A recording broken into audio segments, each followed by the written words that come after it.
Welcome friends, एक नई video के साथ मैं प्रोफेसर सीपी वसीम हृदय के अंत्यकरण से आपका स्वागत करता हूं। I welcome all of you from bottom of my heart.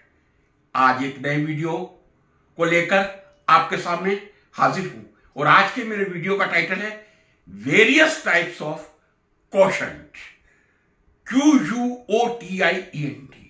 Friends, दो शब्द आपने आजकल बहुत सुने होंगे, IQ, EQ, SQ। चलिए तीसरा भी जोड़ देता हूं।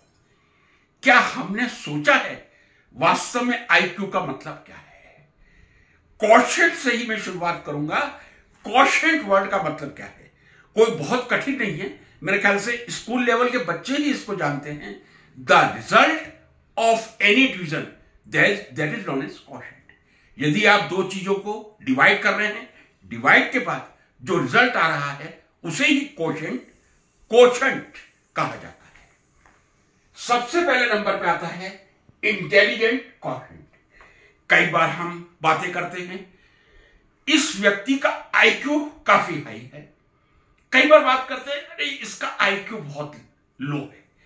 इनफैक्ट यदि हमसे पूछा जाए कि उसका मतलब क्या है, हम बहुत फ्रिक्वेंटली आजकल यूज कर रहे हैं। IQ शब्द मैं समझता हूं पिछले 45 सालों से तो मैं अच्छी तरह सुन रहा हूं। IQ शब्द का असली मतलब क्या है?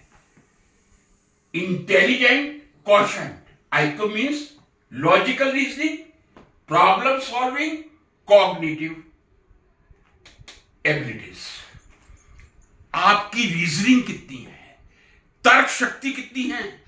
और खासकर कॉम्पिटिटिव एग्जाम में रीजनिंग का एक पेपर होता है जहां पे प्रॉब्लम सॉल्व करवाई जाती है। आप अपनी तर्क शक्ति से किसी प्रॉब्लम को किस स्पीड से सॉल्व कर सकते हैं, आपके माइंड में आप कितनी किसी चीज को रिटेन करके रख सकते हैं और उसका कितना उपयोग करके आप उसका फर्दर उपयोग कर सकते हैं या प्रोसेसिंग कर सकते हैं, उसे ही IQ कहा जाता है। तो मैं कह दूं reasoning that is IQ। Yes, reasoning is IQ, logical reasoning that is IQ। तर्क शक्ति आपकी कितनी है, आप कितना तर्क, सही तर्क किसी व्यक्ति से कर सकते हैं। आपको कोई प्रॉब्लम दे दी जाए, आप कितनी जल्दी उस प्रॉब्लम को सोल्व कर सकते हैं, आपका IQ स्कोर बढ़ेगा। कॉग्निटिव एबिलिटीज, भाषा आपकी किस तरह की है, लर्निंग किस तरह का है, मेमोरी किस तरह की है, ये शब्द मिलकर IQ या इंटेलिजेंस क्वोशंट का निर्माण करता है। एक शब्द पैरेलल और चलता है, intelligent. What is the difference between intelligence and IQ? हम कहते हैं this guy is very intelligent, the IQ of this guy is very high, this guy that doesn't have good IQ, average IQ is there. क्या intelligence और IQ एक ही है या दोनों शब्दों में कोई अंतर है?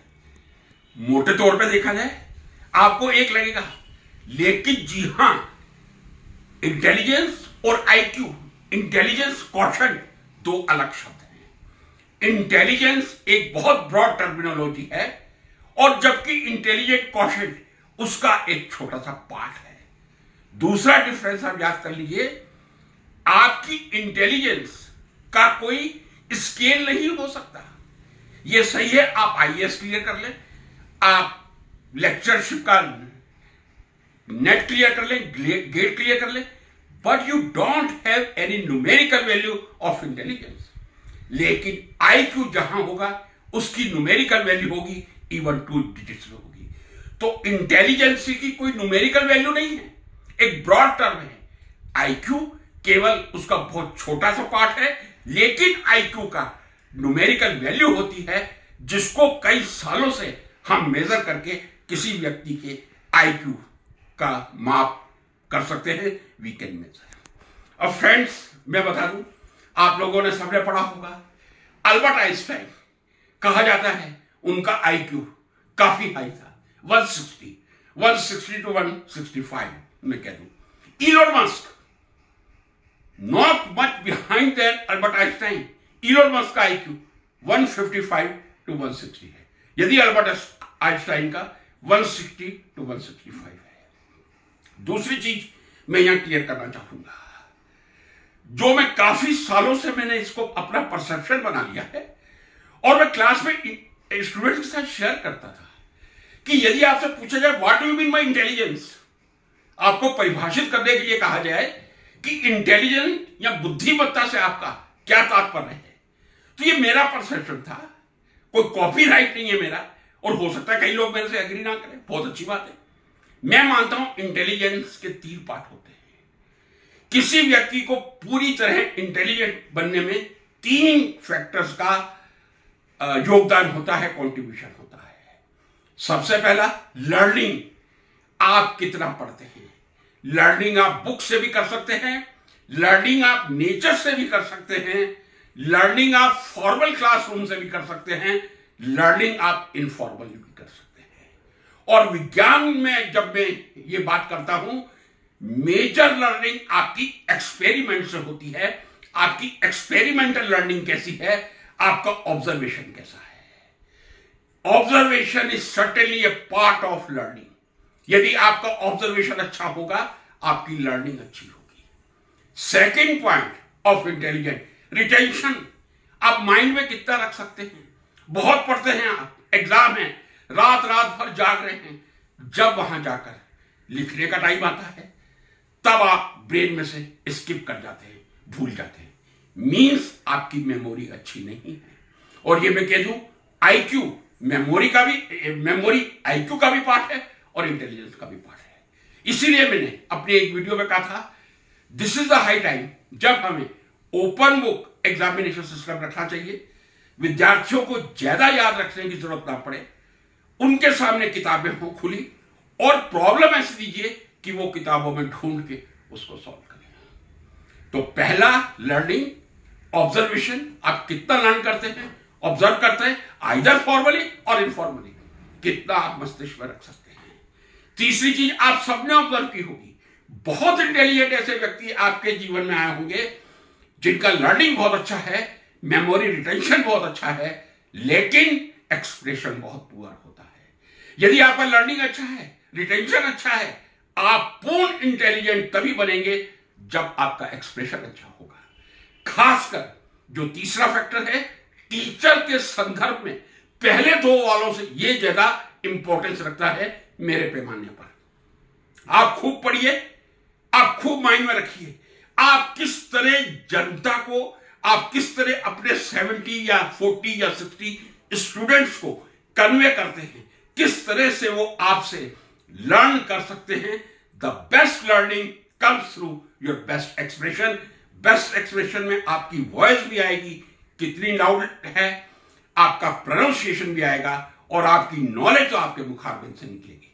So this is all about intelligence and IQ. IQ फिर मैं रिपीट करूंगा, logical reasoning, problem solving, cognitive ability, intelligence, learning, retention, expression.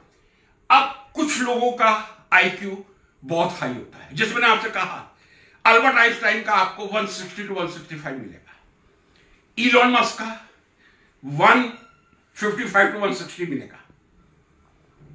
अब यदि मुझसे पूछा जाए क्या दुनिया में अभी तक सबसे ज्यादा आईक्यू अल्बर्ट आइंस्टाइन का ही रहा है? जी नहीं। आप जरा अलग अलग तरह के एआई पे जाइए, आप चैट जीपीटी पे जाइए, आप मेटा पे जाइए, आप गूगल पे जाइए, जेमिनी पे जाइए, ढूंढने का प्रयास कीजिए। मैंने जो ढूंढा है, अभी जो प्रेजेंट आ रहा है, किसी व्यक्ति का आईक्यू 285 भी आ रहा है, शायद वो साउथ कोरिया से। और इंडिया में भी एक इंटेलिजेंट गाय है जिसका आईक्यू 225 है, much higher than Albert Einstein. या तो उनके समय में जो साइकोलॉजिकली मॉनिटर करना, टेस्ट करना था, वो पॉसिबल नहीं था, या समय के साथ जैसे इंटेलिजेंस बढ़ रही है, आईक्यू भी बढ़ा है।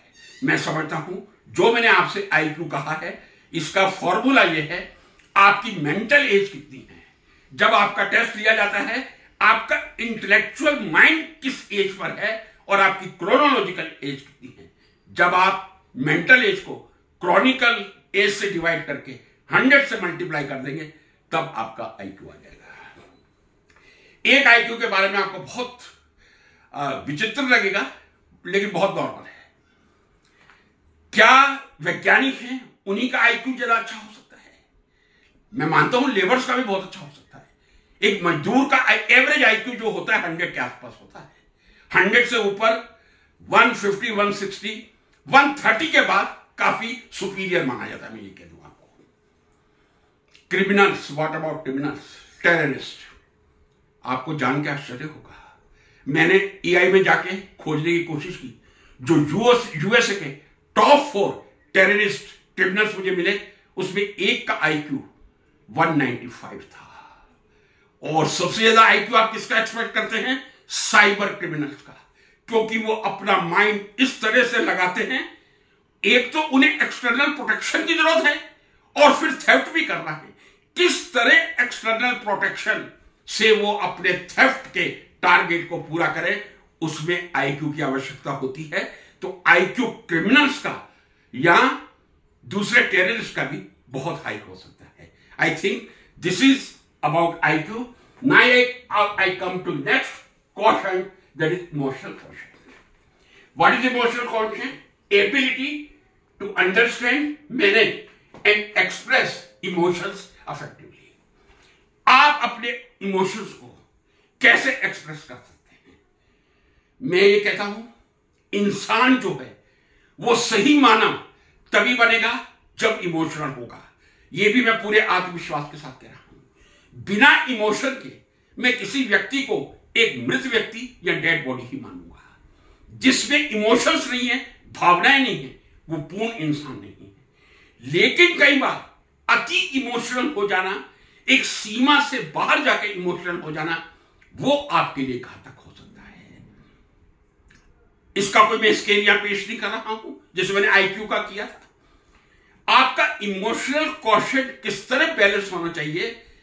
किसी के दुख में वास्तव में आपके मन में वेदना या पीड़ा आनी चाहिए। यदि आपके दुश्मन के साथ भी कोई दुर्घटना घटी है तो आपको हृदय के अंतःकरण से यदि पीड़ा होती है तो आपका इमोशनल आईक्यू हाई है। यदि आप किसी दुश्मन के घर में भी कोई सुंदर उत्सव देखते हैं, किसी दुश्मन की बेटी की शादी है, बेटे की शादी है, और आप दिल से उसको आशीर्वाद देते हैं, आपके टॉकिंग टर्म्स नहीं है, लेकिन चूंकि उसके घर में एक शुभ काम हो रहा है और आप मन के अंतःकरण से उसको आशीर्वाद देते हैं, यह दिखाता है कि आपका ईक्यू लेवल, इमोशनल क्वोशेंट बहुत हाई है। सोशल क्वोशेंट पे आता हूं, SQ, social quotient, ability to interact and build relationship. Friends, हम सामाजिक प्राणी हैं, समाज में रहते हैं। हम घर पर या प्रोफेशनल लाइफ किस तरह हम लोगों से डील करते हैं, यह होता है हमारा सोशल क्वोशेंट। हम किसी के सुख दुख में कितना शामिल होते हैं, यह होता है हमारा सोशल क्वोशेंट। किसी के सुख दुख में मन की अनुभूति होना, वो इमोशनल क्वोशेंट है, किसी को दिखाई नहीं दे रहा। लेकिन सोशल क्वोशेंट का मतलब है आप समाज में दुख और सुख के अवसर पर कितना शामिल होते हैं। यहां मैं कंट्रास्ट बात कर दूं कि जनरली आईक्यू और एसक्यू दोनों यूनिवर्सली प्रोपोर्शनल है। जिसका आईक्यू बहुत हाई होगा, नेचुरली वो साइंटिफिक लेवल का ही कोई इंसान होगा। और साइंस डेडिकेशन मांगती है सर। मैं आपसे कह रहा हूं, जितने अच्छे साइंटिस्ट हुए हैं, जिन्होंने कुछ मानवता के लिए नया कार्य किया है, उन्होंने अपनी पूरी जिंदगी लैब को समर्पित की है। चाहे जीएन लुइस हो, आरबी वुडवर्ड हो, एंटोनी लेवोजिए हो या मैनी अदर्स। जितने साइंटिस्ट बिजी होंगे, लैब में होंगे, उनका सोशल कॉन्टैक्ट कम होगा। कई ऐसे साइंटिस्ट हुए, मैं लंबा नहीं करना चाहूंगा वीडियो को, जो इमोशनली अपनी फैमिली से भी कट ऑफ हो चुके थे, वाइफ और बच्चों से भी कट ऑफ हो चुके थे, तभी उन्होंने अपने उच्च आईक्यू का प्रदर्शन करके किसी नए आविष्कार को जन्म दिया। लेकिन हम इस सामाजिक जीवन में आईक्यू, इंटेलिजेंट क्वोशेंट और सोशल क्वोशेंट में कैसे रिलेशनशिप मेंटेन करते हैं, वो आपकी पर्सनैलिटी को रिफ्लेक्ट करता है। Next is adversity quotient. Adversity quotient, ability to deal with challenges, stress and failure. आप किसी कॉलेज के प्रिंसिपल हैं, वाइस चांसलर हैं, पूरी यूनिवर्सिटी आपके खिलाफ खड़ी हो गई है। कई बार ऐसा हुआ है, राजस्थान यूनिवर्सिटी में मैंने देखा several time. Teachers union VC के अगेंस्ट है, क्लेरिकल यूनियन वीसी के अगेंस्ट है, स्टूडेंट यूनियन वीसी के अगेंस्ट है, स्टूडेंट यूनियन वीसी के अगेंस्ट है। किस तरह वीसी उस स्ट्रेसफुल कंडीशन में रास्ता निकालकर और अपने पद की गरिमा को बनाकर और चारों विरोधों के बावजूद या अनेक विरोधों के बावजूद अपने जीवन को संतुलित बनाता है, यह एडवर्सिटी हाई EQ का परिणाम है। जितना आप एडवर्स कंडीशन में सॉल्यूशन निकालेंगे, एक्सट्रीम एडवर्स, आपके बिजनेस में लॉस हो गया, आप बिलियनर से आप जमीन पे आ गए, किस तरह आप वापिस, मैं यह एग्जांपल देना चाहूंगा साहब। यदि मैं कहता हूं एडवर्सिटी क्वोशिएंट, मुझसे पूछा जाए किसका आपको अच्छा लगता है, अमिताभ बच्चन जी का। अमिताभ बच्चन जी की 2000 के आसपास क्या कंडीशन थी, किस तरह उन्होंने अपने माइंड को यूज करके, कुछ केबीसी ने उनको सपोर्ट किया, कुछ उनके IQ ने उनको सपोर्ट किया, कुछ उनके EQ ने उनको सपोर्ट किया। Best IQ I can say person I know, Amitabh Bachchan, adverse condition में भी सब कुछ स्वीकार करके वापिस उसी पथ पर पहुंच गए जहां पे थे। फिर आता है creativity quotient CQ, ability to think, creativity and generate original ideas, जो हमारी शिक्षा की सबसे बड़ी कमी है। कल ही मैंने आपसे कहा था, एक विचारोत्तेजक शिक्षा बचपन से विद्यार्थियों को मिलनी चाहिए, वो नहीं मिल पा रही है। विद्यार्थियों का माइंड इनोवेटिव बने। हमारे यहां बुद्धिमत्ता की कमी नहीं है, परिस्थितियों की कमी हो सकती है। हमारे जब ब्रिलियंट स्टूडेंट फॉरेन में जाकर, किसी भी फ्रांस हो, जर्मनी हो, इटली हो, कनाडा, USA, UK, बहुत अच्छा प्रदर्शन करते हैं। हरगोविंद खुराना जी यदि उस समय इंडिया छोड़ के नहीं गए होते तो शायद वो नोबेल प्राइज ले पाते। ये मैं आपसे प्रश्न कर रहा हूं। रामाकृष्णन जिन्होंने 2009 का केमिस्ट्री का नोबेल प्राइज लिया है, प्रश्नवाचक चिन्ह है। क्या कारण है? Ability to think creatively, creativity and original ideas. यदि हमारे पास ओरिजिनल आइडियाज आ जाए तो हम अपना एक नया सेंस, नई विचारधारा विकसित कर सकते हैं। और जितने लोग किसी विचारधारा से अलग होकर दूसरी विचारधारा में आए हैं या अपने स्वतंत्र इंडिपेंडेंट उन्होंने एक फोरम बनाया है, वो इस क्रिएटिविटी के कारण ही बनाया है। अब आता हूं साहब 6 number, moral quotient, MQ। Moral quotient का मतलब है understanding ethics, fairness and doing the right thing. आप एथिक्स को कितना पसंद करते हैं?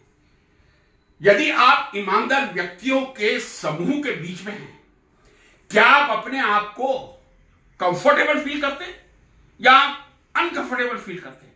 यदि ईमानदार व्यक्तियों के बीच में आप अपने आप को कंफर्टेबल फील करते हैं तो आपका मोरल क्वोशिएंट बहुत हाई है।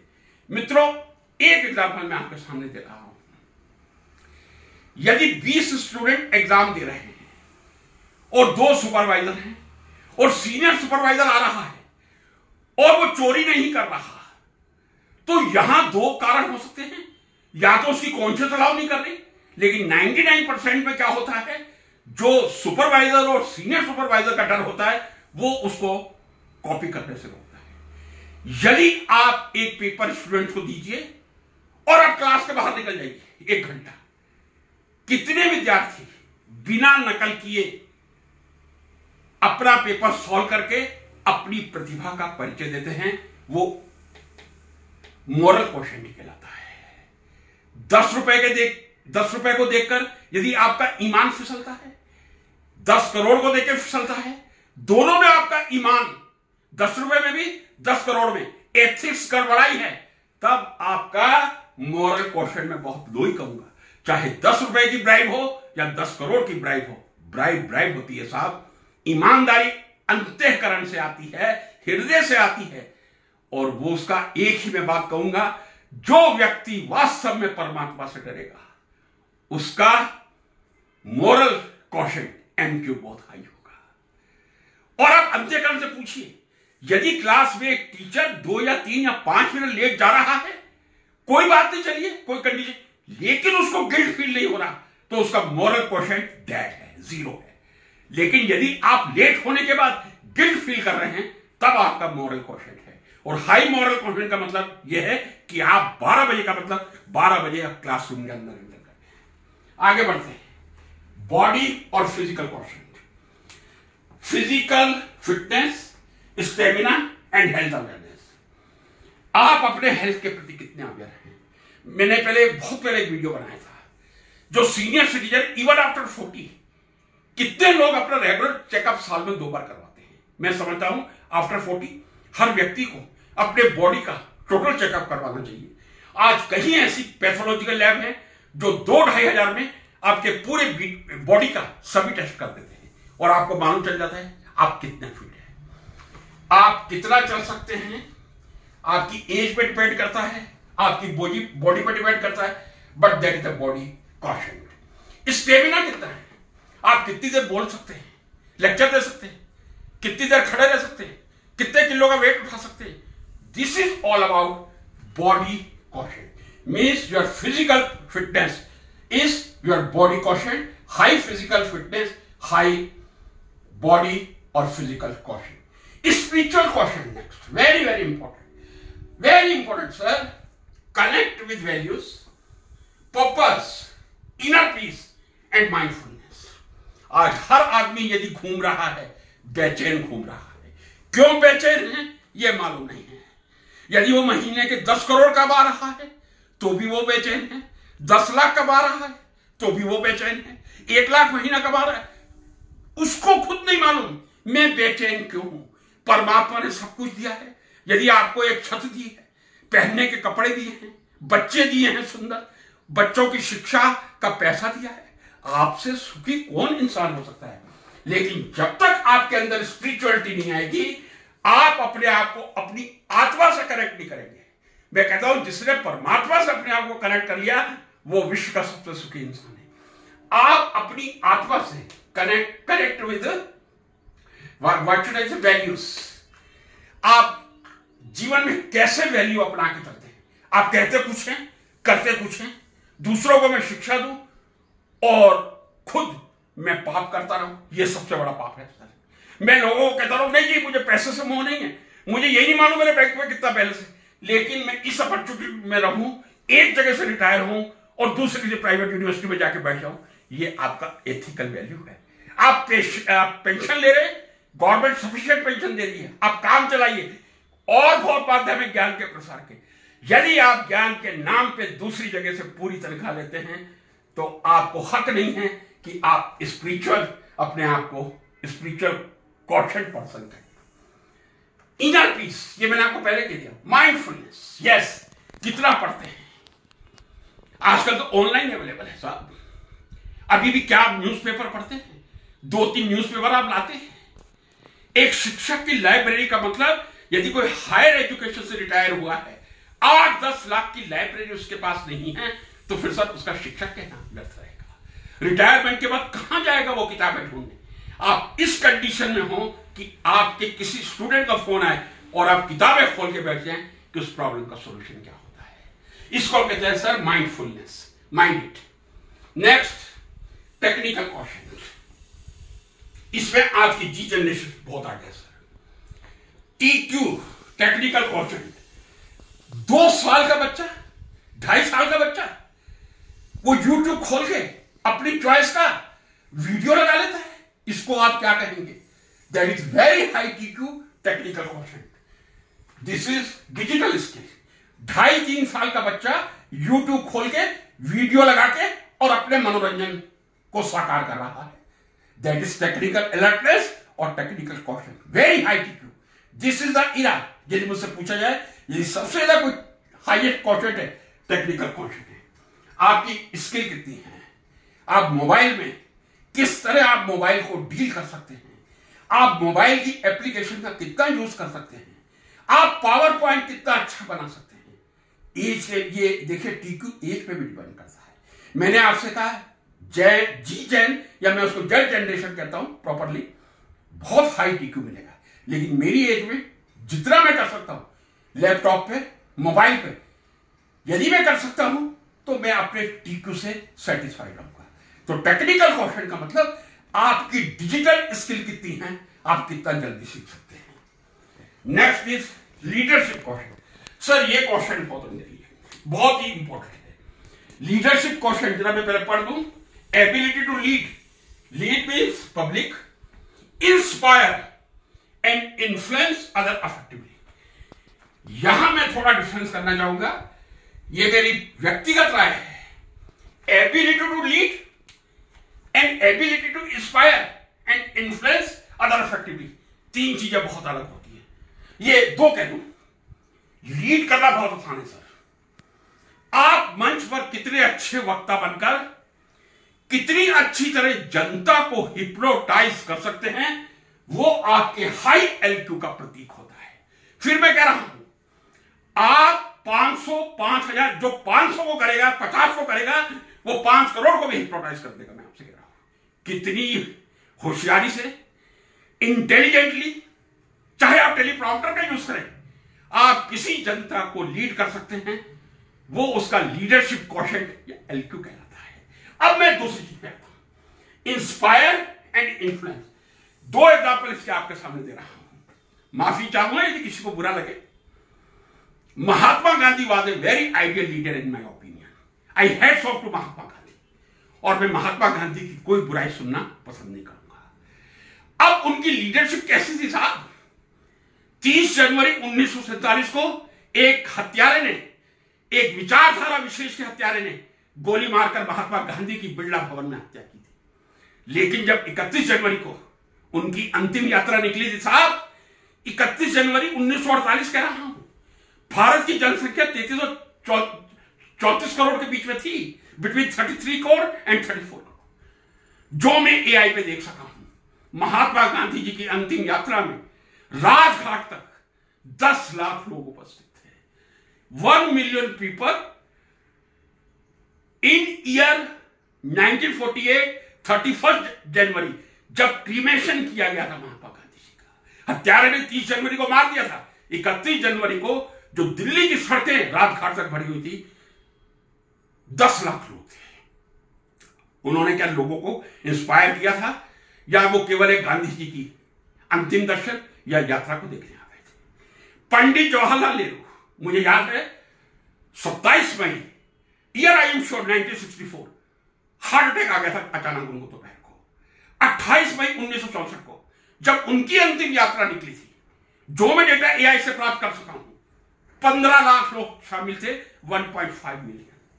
यानी महात्मा गांधी और जवाहरलाल नेहरू इतने पॉपुलर थे। महात्मा गांधी को मैं नंबर 1 रखूंगा माफी के साथ, नेहरू जी को नंबर 2, जिन्होंने पूरे देश को इंस्पायर किया था। महात्मा गांधी की एक लंगोटी ने और एक चरखे ने देश को आजाद करवाया था, और इन्फ्लुएंस विद अफेक्टिवली, इतना अफेक्टिवली था, वहां कोई अटेंडेंस रजिस्टर नहीं था कि 10 या 15 लाख लोगों की गिनती हो रही हो। गांधी जी की अंतिम शव यात्रा में 10 लाख, नेहरू जी की अंतिम शव यात्रा में 15 लाख लोगों का होना, यह हाई एलक्यू को दर्शाता है। बाकी मैंने आपसे शुरू में कह दिया, आप कितनी अच्छी तरह जनता को हिप्नोटाइज करके आप उनका माइंड वॉश कर सकते हैं, आज की तारीख में इसी को हाई एलक्यू कहूंगा मैं। अब आइए experimental question, ability to learn and grow with life experience. यहां मैं दूसरा भी लिखूंगा, सॉरी, लैब एक्सपीरियंस। आप बहुत अच्छे थ्योरी के स्टूडेंट हैं साहब।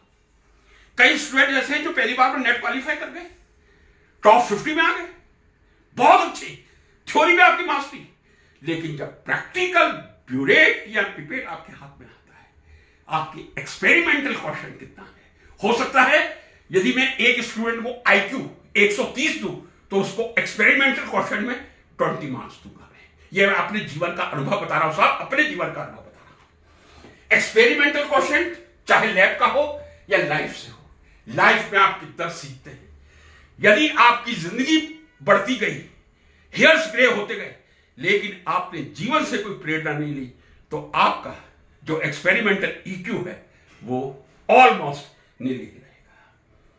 पेशेंट कौशल, पेशेंट। यदि मैं किसी स्टूडेंट से पूछूं आपका पेशेंट क्या है, अब मैं हिंदी में बोलूं तो शायद ज्यादा अच्छा समझ में आएगा। जुनून एक सिर पे चढ़ के बोलता है साहब। एक टीचर का जुनून लेक्चर देने का होता है। लेक्चरर, टीचर जब लेक्चर देने के बाद परमानंद की अनुभूति होती है, वो अनुभूति शायद शंकराचार्य जी को भी ना हो, मैं माफी के साथ कह रहा हूं। वो अनुभूति नरेंद्र मोदी जी को भी स्टेज पर 1 घंटा भाषण के बाद ना हो, जो एक ईमानदार शिक्षक को एक लेक्चर या व्याख्यान देने के बाद होती है। उसी को पेशेंट कहा जाता है। पेशेंट मेरा लेक्चर देना है, मैं साफ कह रहा हूं। जिस दिन में मैं एमएससी के लेक्चर देता था, मेरे चेहरे पे खिलखिलाहट रहती थी, और जिस दिन केवल लैब होती थी, लैब में जाकर बैठता था, उस दिन में खिलखिलाहट रहती थी। लेकिन लेक्चर देना जुनून है, पेशेंट है। आप कितना लोगों को अपने लेक्चर से मोटिवेट करते हैं साहब, ये स्पीकर पे ही डिपेंड नहीं करता। ये सही है कि आपके कंटेंट पे डिपेंड करता है, आपका कंटेंट किस तरह का है। फिर मैंने जो बात लीडरशिप क्वेश्चन की, आप हिप्नोटाइज किस तरह कर सकते हैं, या हिप्नोटाइज का मतलब नेगेटिव मत लीजिए।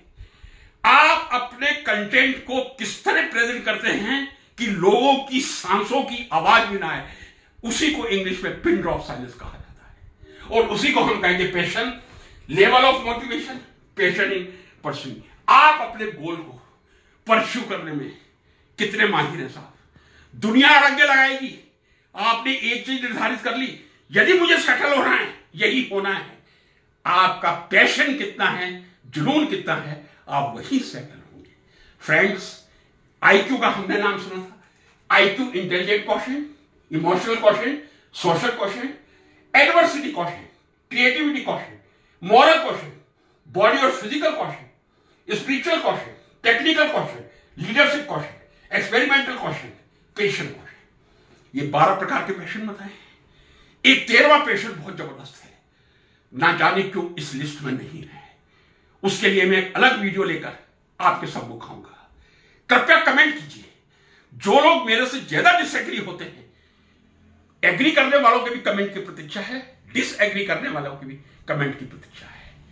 कमेंट आपका सकारात्मक, सकारात्मक है ये मतलब नहीं आप मेरा विरोध करें, लॉजिकल को ही मैं सकारात्मक कहूंगा। कमेंट कीजिए, अच्छा लगे आगे शेयर कीजिए, और लास्ट जीवन में मोटिवेट होकर कुछ ना कुछ करने का एक पैशन रखिए। विद्यार्थियों से मेरा यही निवेदन है, केवल शिक्षक बन जाना पैशन नहीं होता। एक अच्छा शिक्षक बनना, सर्वोच्च शिक्षक बनना, यही एक विद्यार्थी के जीवन का पैशन होना चाहिए। एक अच्छा वैज्ञानिक बनना, सर्वोच्च वैज्ञानिक, डजंट मैटर कि आपको नोबेल प्राइज मिल रहा है या नहीं, भारत रत्न मिल रहा है या नहीं, you are awarded best teacher और not, doesn't matter. Matters you should do your duty with honestly, ethically, means your moral quotient। यदि मुझसे पूछा जाए टीचर के लिए आईक्यू इंटेलिजेंट है, इमोशनल इंटेलिजेंट है, तीसरा इंपॉर्टेंट है मॉरल क्वेश्चन है। क्योंकि शिक्षक से बहुत आशा रखता है समाज, इसलिए आपका मॉरल क्वेश्चन भी उतना ही जरूरत है जितना आईक्यू और EQ. Thank you so much.